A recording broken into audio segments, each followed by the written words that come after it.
let's see, get that open, and hang on just a minute here. Try to get my something else opened here. All right. Oh, great. take your time, Clay. That's all right. I got it. I got it now. It's just opening up my so people can hear us on their cell phones now. We're connected. You're listening to the Free American Hour. My friend, my guest is Mike Harris, and back to the Occupy. Sergeant Thomas, I believe that was his name, stood up to the police, and in Phoenix, some of the one of the border groups down here, you know, the ones that are getting slandered and you know, called racist and all that, they actually went up to protect and defend some of the Occupy people from the police department. Again, are they using this Occupy movement to try to stir up trouble between the police and the people, to make it get us against them type of scenario? Well, I don't know. You have to look at the police, and they're paid. There was recently an incident where the police locked people into a bank at the bank's request because they wanted to take their money out. If the police really are true to the Oath Keeper premise of that we will protect defend the Constitution against all enemies, foreign and domestic, they can't. The police should stand down and not allow this. Now, if there's going to be lawlessness, then that's a different story. But so far, for the most part, these protests have been just that. They've been peaceful protests, and that's allowed. That's a First Amendment right to peacefully protest against your government. But then you have the problem of agent provocateurs coming in and starting problems, and then the police get all nervous and they react violently. But there's no need for any of this. This is foolish. And I would like to remind all law enforcement officers that you've got a sworn constitutional duty to protect the Constitution from all enemies, foreign and domestic. And it's time to start looking at the domestic, because our government has been infiltrated and corrupted by foreign influence. And it's time that we purge this from the system. We need an honest government, not a corrupt government. We have a corrupt judiciary, we have a corrupt Congress, and we have a corrupt executive branch. And it's time to purge these systems and put honest people in.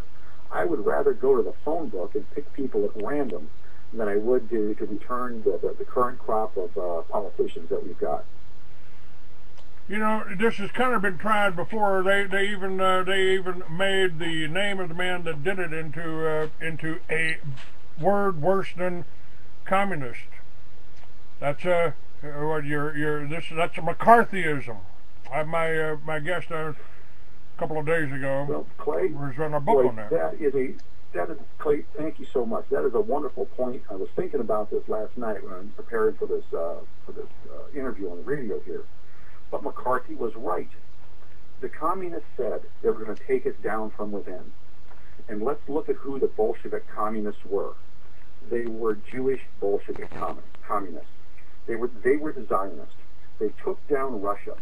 They took the Tsar out. They murdered him. They murdered his family. They murdered 60 million Russian citizens. And they said back in the 1950s that they were going to take us down. McCarthy pointed at Hollywood and said, this is nothing more than a communist bed of communist traitors here. And he was right.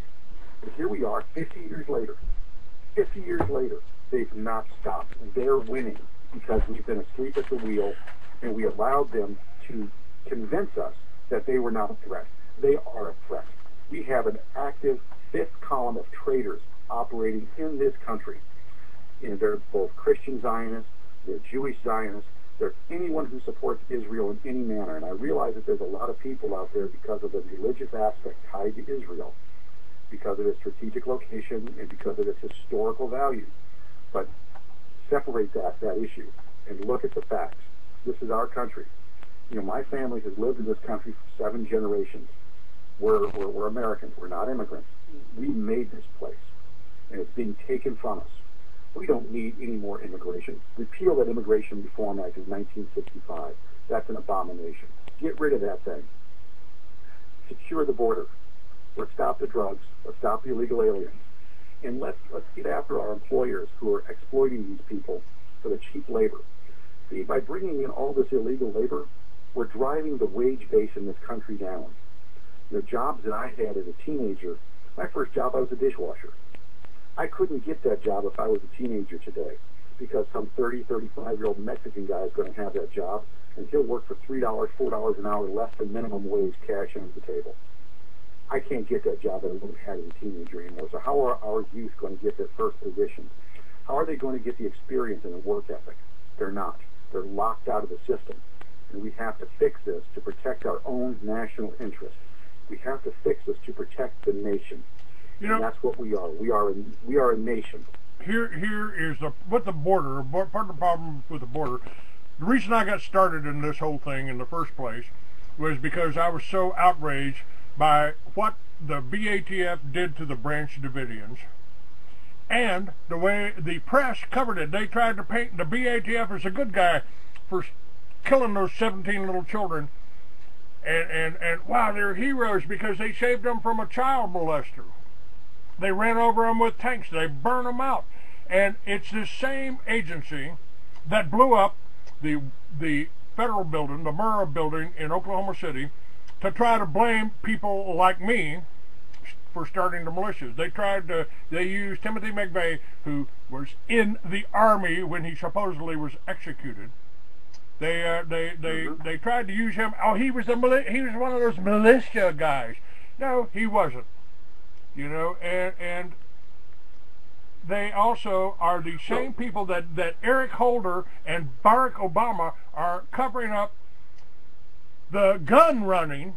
This is the gun running to the Mexican cartels. And I'm sorry, Mike, the Mexican drug cartels are the CIA and Mossad. They were 20 years ago when George Bush was CIA director and launched Operation Watchtower.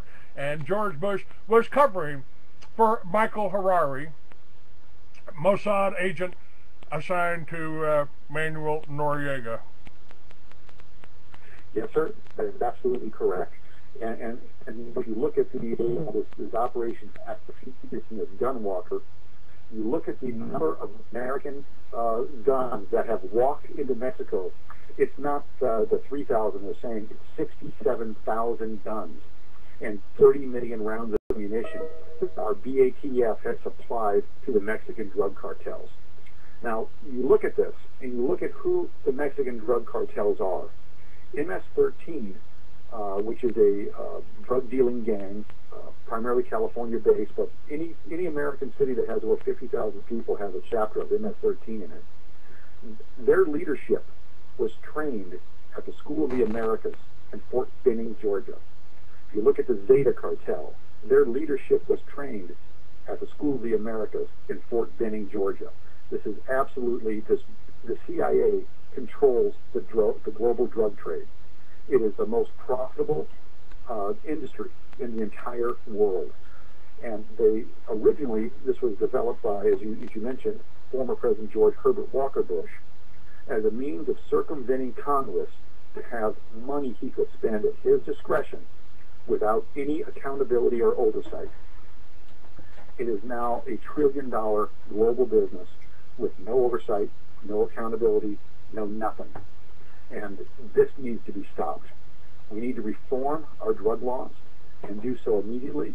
We need to make these things, marijuana is a plant. It's ground in water and it grows. Why is that illegal? It shouldn't be illegal. It defies common sense. The only drugs that should be illegal are the ones that are truly harmful to people, and that is heroin, methamphetamine, and crack cocaine. And by golly, we ought to have laws that are strict enough in this country that if you're caught selling those things, it's a summary execution. And we can stop this drug problem. We can stop it right away. And let's take the profit motive out of this by decriminalizing a number of things besides just marijuana. I've had people.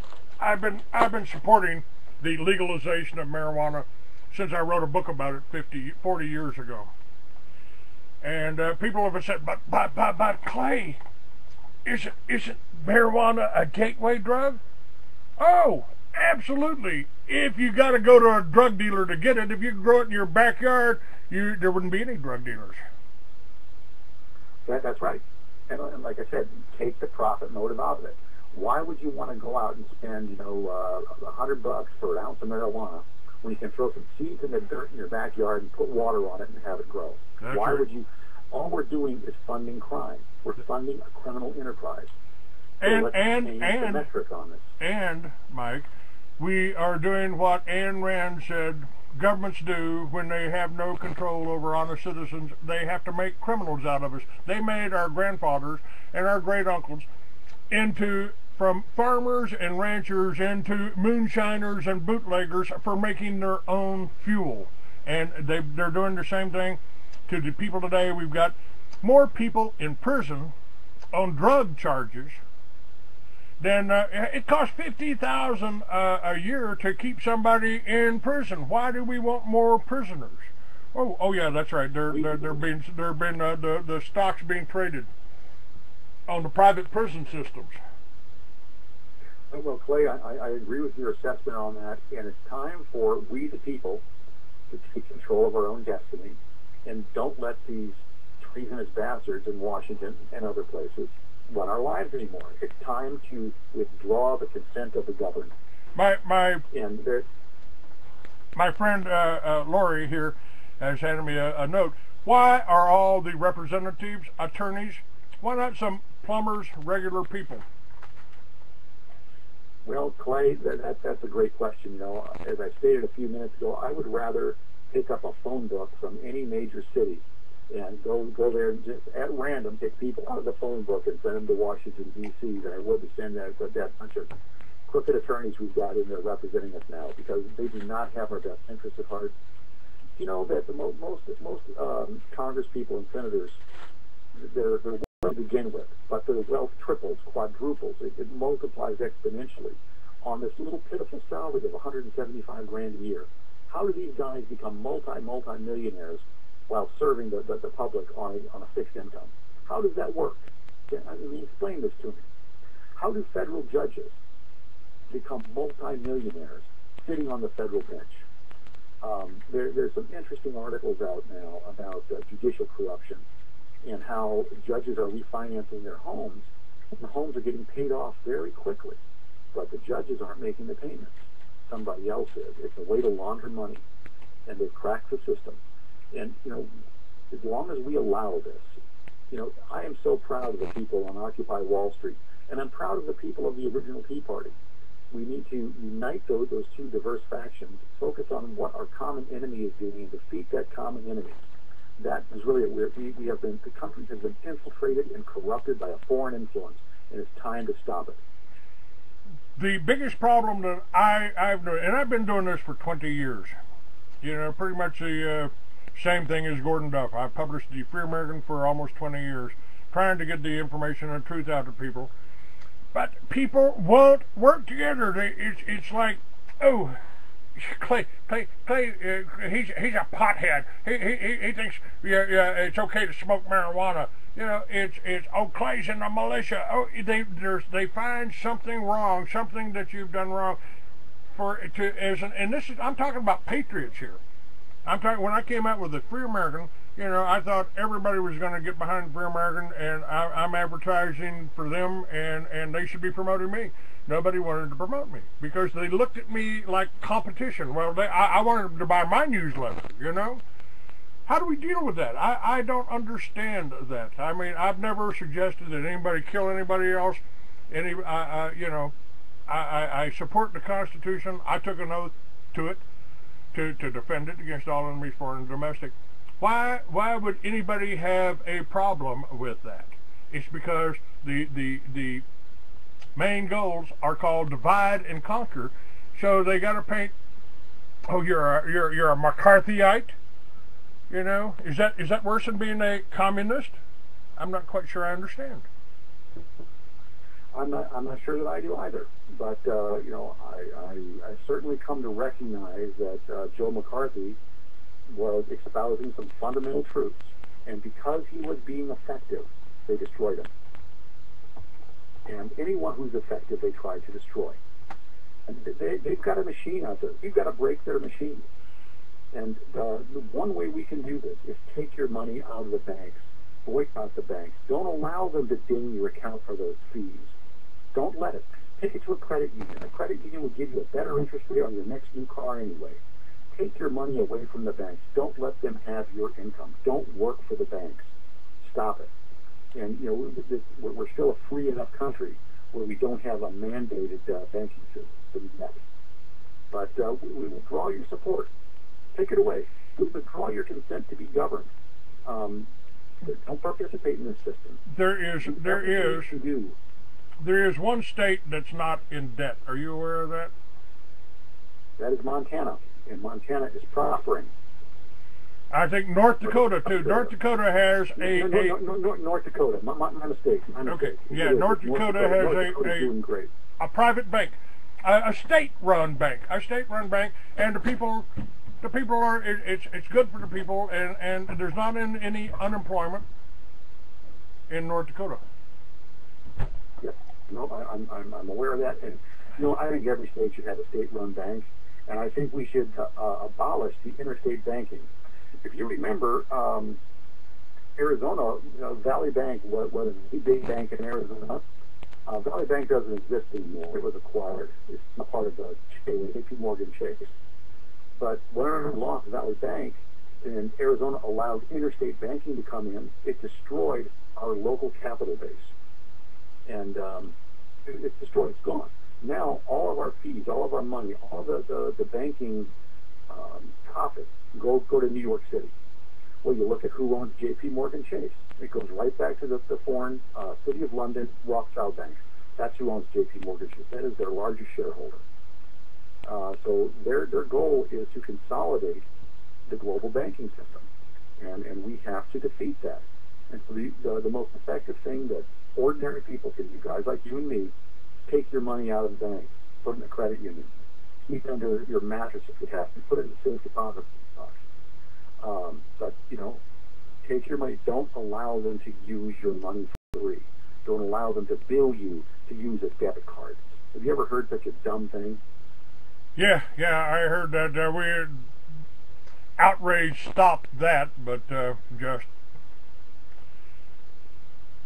barely. They're going to try something else. They're going to try some other little sneaky trick on us. That's what these bastards do.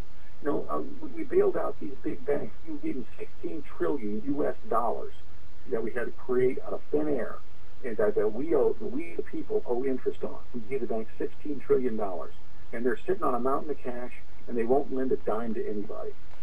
And one of the greatest social control mechanisms is that goddamn FICO score.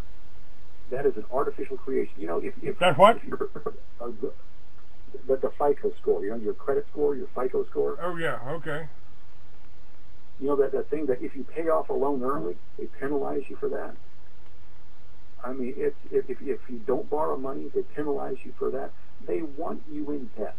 They want you in debt, so you have to be part of their system. I don't want to be part of their system. I want to be off the grid. I don't want to have to depend on the system for anything. I think that we need to reverse the entire course of the nation from a global economy. I think we need to create a United States self-sustaining economy, that we don't need anything else. That you look at the crimes that have been committed against us. When Bill Clinton signed NAFTA, when Bill Clinton signed the GATT treaty, when Bill Clinton let China into the WTO, you look at the jobs in Arizona alone. Motorola used to be the largest employer in the state. 27,000 jobs by Motorola. Average wage was $60,000 a year. Today, after those treaties, 500 people. Motorola employs less than 500 people in the state of Arizona now from 27. Those jobs are gone. They're not coming back. What are people supposed to do for it if we don't make anything here? Let me toss in another idea here. I've tried to find answers for this. I've been reporting on this whole New World Order, U.S. maritime law crap for years and years, and I've said Obama's idea of greening America is to sell the top of that mountain to a foreign corporation so they can bring in the windmills that they made in China, put them up on top of that mountain, and pipe all the electricity back down to your power plant so it can be distributed to you so you can buy it.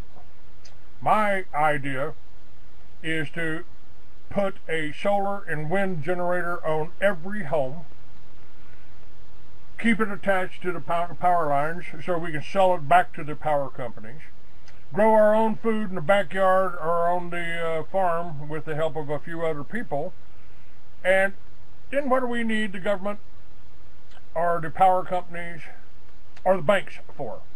And to me, that is why we're seeing raids on natural farms, on organic food sources.